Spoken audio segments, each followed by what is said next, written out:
coming into this interview, I just kind of refreshed myself as to where we are on the state of play with a number of trading partners of the U.S., and I counted at least 4 overseas delegations scheduled to be in town this week.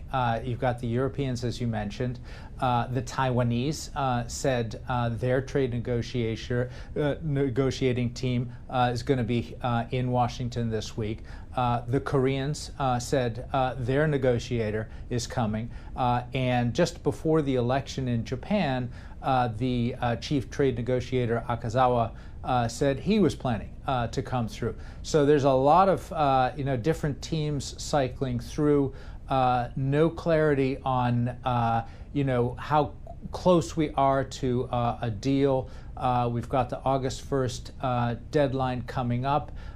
Treasury Secretary Bessent said this morning that that should be a little bit of a stimulus to improve the offers that the U.S. side was getting, but really no notion here of what the next week and a half entails. So let's talk about that as a little bit of a stimulus, because one thing that Gina Martin Adams told us is that essentially the market right now is pricing in the fact that most or all of these tariffs will not actually remain in effect come next year. Is that realistic to you based on your reporting, based on the analysis that you've read and what you found, that these are more of a stimulus to get to a different number via negotiation? Yeah, it doesn't seem realistic, to be honest. I think you're on the right track there. How the market interprets things, I'm reminded, as you may know, I spent a number of years in Asia, and I'm reminded of something that Mark Mobius, the emerging markets legend, used to say about North Korea. North Korea used to come out and do these nuclear tests or, these ICBM tests. And after a number of years, the markets in Seoul, Hong Kong, Tokyo kind of stopped reacting to them. And the way that Mobius said it was, well, at the end of the day, investors just don't know how to price, the risk of an outbreak of nuclear war, so they stopped trying. And it may be something similar here. Going back to the spring, you were talking about volatility in the summer months. April obviously was a very volatile month here with the Liberation Day tariffs and then the pause and so on. It may just be that, much like with North Korea, investors have decided, we don't know how to price in, a fractional chance of 50% tariffs on Europe. So we're going to stop. And we'll just wait to see what the heck happens there. But meantime, we're going to look at other things. We're going to look at how the economy is doing. We're going to look at earnings. We're going to look at mergers and acquisitions, right. Whatever the case may be. On that, Bloomberg's Brendan Murray out with a great story. We talked about it on our planning call this morning about how the number of shipping containers carrying U.S. imports fell for a second straight month, Right. according to a private gauge.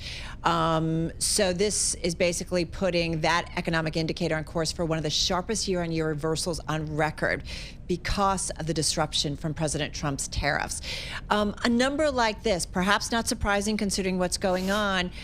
Perhaps could it also improve once all the trade chats, as you talked about all the delegations that are in town, once they are done?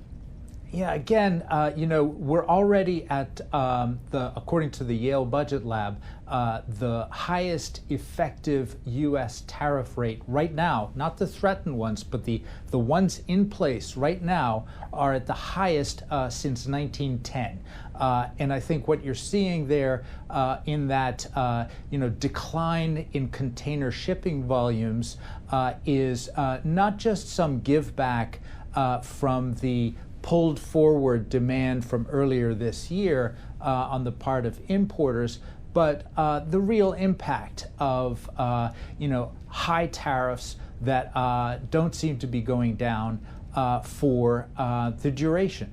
And that should continue to erode demand. There was this argument that,